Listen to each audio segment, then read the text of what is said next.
Hello and welcome to an awesome game played in round 6 of the US Chess Championships.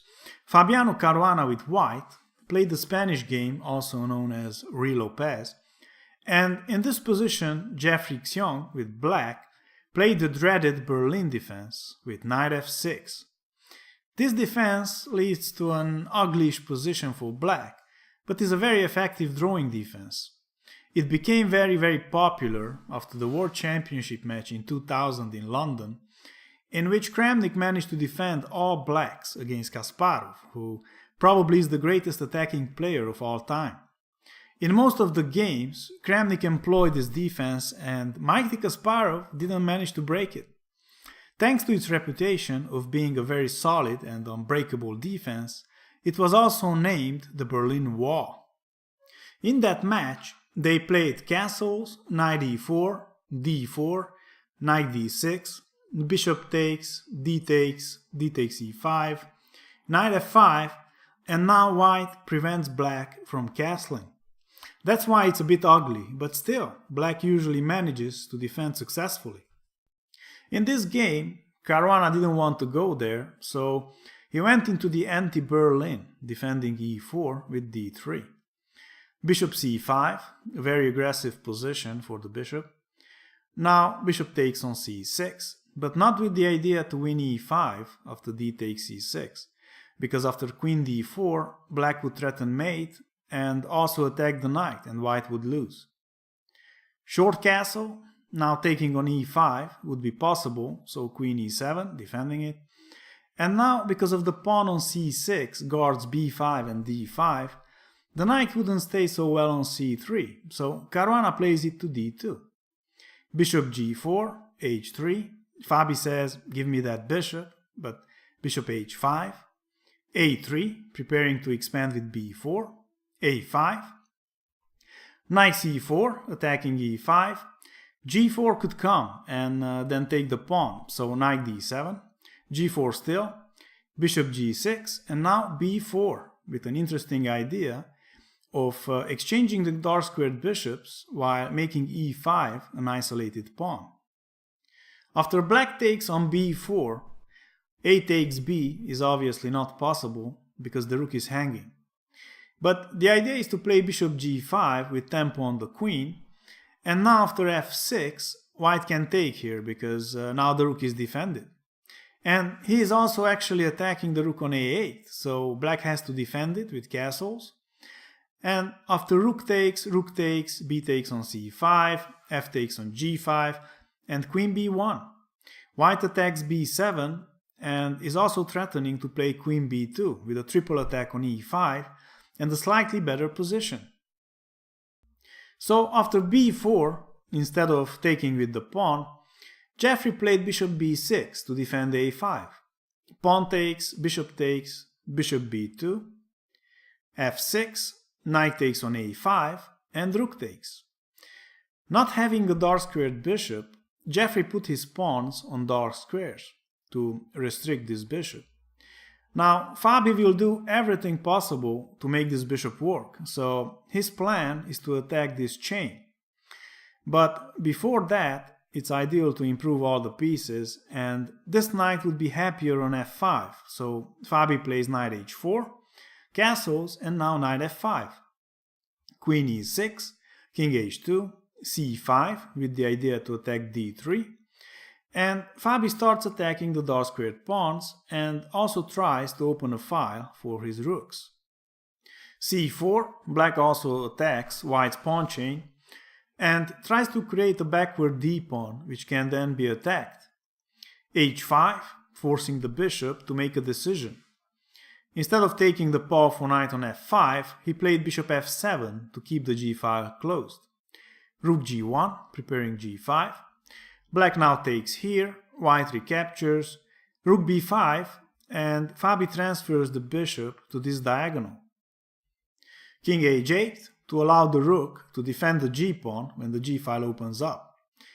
Bishop e3 developing, rook b3 attacking the weaknesses, rook g3 preparing to double.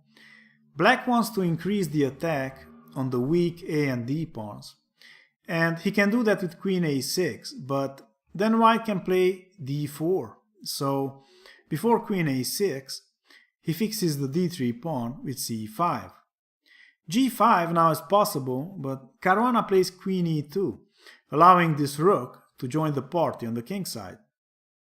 g5 is really coming, and Jeffery is uncomfortable with that, so he prefers to play g5 himself here.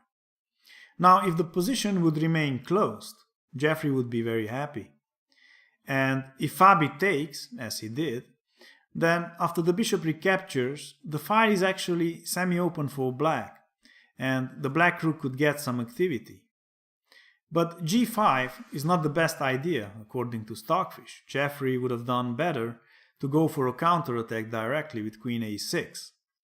Anyway, bishop takes on g6, and Fabi wants to play rook g1 and open the g5 with g5 at some point when it works. But he doesn't want to leave the a pawn undefended, so he plays a4. The queen goes to a6, attacking both a4 and d3. Fabi defends d3 with tempo by attacking the rook, rook g8. Now Jeffery wants to take on f5 and exchange the rooks. Knight e7 now is tempting and good, but Caruana chose to double the rooks first, which stops bishop takes on f5, because after takes, takes and rook takes, black would be mated in 5 moves. Now black really has to stop g5, so he can either play queen e6 with a double attack on the knight, so g5 is not possible, or, as in the game, take on a4, and this also prevents g5 because of bishop takes, pawn takes, and queen h4 check. And after king g2, f takes on g5, attacking the bishop, rook h1, queen d4, with the idea of queen d5 check, black gets a lot of activity, the white king is unsafe, and black is better. So, how to proceed now? Fabi really wants to play g5 and open up the rooks, so he prepares it with knight e7. Now g5 would work because the bishop can take the knight and open up the 4th rank for the queen. Unfortunately for Jeffery, he can't save the rook because then the knight takes the bishop and the h file opens up for the attack. Fabiano can even play g5 to open up the g file also for the rooks. And if f5, then after the pawns are exchanged, the queen gains the h5 square and it's over. The rook is attacked, and if rook e7 to meet the check from the queen with rook a7, then rook h3, and now rook h7 doesn't work anymore. The queen has a check, but after king h1 there are no more checks. Both f3 and e4 are covered, and now bishop f8 check is just a mate in 3. You can pause if you want and try to find it. So saving the rook doesn't work, the rook has to defend the bishop. Jeffery played queen d4, which threatens rook b2 with an attack on f2. Queen d1 attacks the rook. Queen f2 is of course not an option because of rook g2, and the rook is gone. If rook a3, then knight takes rook, king takes, bishop c1, and the rook has to abandon the attack on d3. And after rook a1, queen f3, g5 is coming, opening up the rooks. So after queen d1, Jeffery tries to keep Fabi busy and plays c4, which both defends the rook and attacks d3. Caruana now takes the rook, king g8, and now since d3 is attacked 3 times, he takes the pawn. There followed some exchanges, rook takes on g3, queen takes on d4, e takes d4, king g3, bishop e4, and now both rook d1 and rook e1 look attractive. Caruana went for rook d1, attacking the pawn, but even better would have been rook e1 when the bishop is in a tough situation. The rook wants to get to e7 and attack the knight. And if the bishop goes to c6 defending it, then after rook d1, black loses his only hope, the pawn on d4. And if the knight defends the bishop, then f3, and after bishop g6, rook e7, threatening to win a piece with rook g7 check. For example, if d3, then rook g7 check, and if king f8, then rook g6 check from the bishop, and if king h8, then after rook c7, the king sits in a mate. He has to go to g8, and then white takes the knight. After rook e7, the only move really would be b6, defending the knight. But after the same rook g7 check, king h8, rook c7, king g8, and rook c6, black loses his pawns one by one.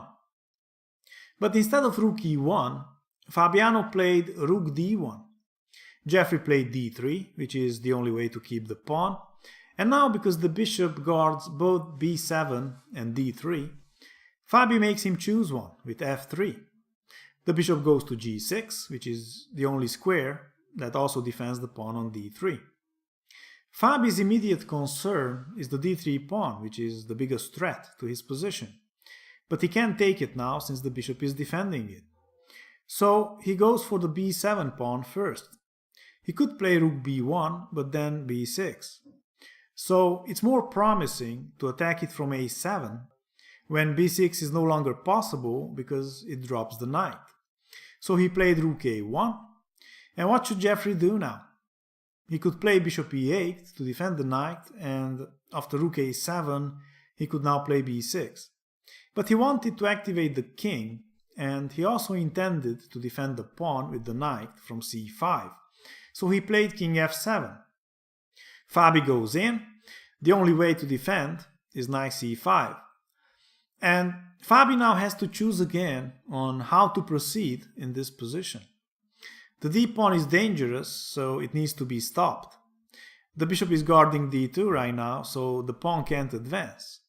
But Jeffery could maybe play knight b3 at some point, defending d2, and then the pawn could move forward, and the bishop would have to sacrifice himself for the greater good. So one idea then would be to come closer with the king and guard d2. The other option is what Caruana also played, bishop e3, attacking the knight. And knight b3 is not an option because of rook b7 check and capturing the knight. So what can black do now? He can't defend the knight because of the pin. If he moves the knight away, let's say to d7, then he loses the b7 pawn. And he can't really defend the knight. But is that knight really hanging? Because if the bishop takes it, then he's no longer guarding d2 and the pawn could advance. So Jeffery played king e8, inviting Fabi to take the knight. And it really seems that after the bishop takes the knight and d2, white will have to play rook a1 to stop the pawn, and then after bishop c2 the pawn promotes. After white moves something, black gets a shiny new queen, the rook has to take, the bishop recaptures, and we have a completely equal position, 3 pawns each, and opposite colored bishops, and this is very drawish. And after bishop e3, in this position, with king e8, black also got out of this pin. So if taking the knight is not good for white, then the knight can jump to b3 and support d2. So did Fabi blunder away the win with bishop e3? Maybe he should have played king f2 after all? Well, there is a bit more in this position than what we saw so far. There is an extra hidden tactic, and Fabiano, of course, being number 2 in the world, found it. So he still played bishop c5. So what's going on then? How does he avoid the draw after d2?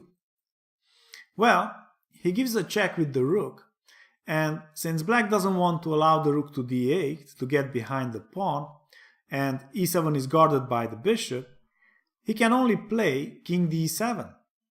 So what now? What else is there besides the drawing rook a1?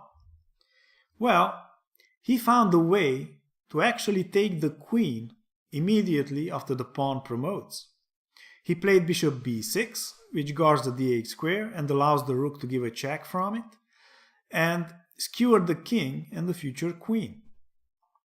So after black gets his queen, check, and the king moves, let's say to e7, he will just take the queen, and having an extra rook, he will win. This looks very simple then for Fabi, so can Jeffery do anything after bishop b6? Well, the only chance for black is to move away from the d-file with tempo, so that rook d8 doesn't come with a check. Luckily for him, there is king c6 attacking the bishop. And if the bishop moves, let's say to e3, then obviously the pawn promotes. And if now rook d8 to stop the pawn, then black at least takes the bishop, and in the resulting position white is still winning, but black can at least fight because it's only down on exchange.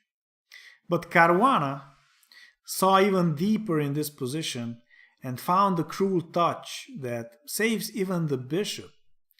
After king c6, he played bishop a5, attacking the pawn on d2. And Jeffery Xiong resigned because there is no way to defend the pawn, and after it promotes, Fabiano has rook c8 check. And since all these squares are taken away, the king is forced back to the d-file. And after rook d8 check, king somewhere, the rook takes the queen and it is all over. A very beautiful game by Fabiano, and with this win he's now chasing very closely Nakamura, who is leading. If you are new to my channel, please subscribe, like and share, and check out some of the other games. Thanks for watching and see you soon.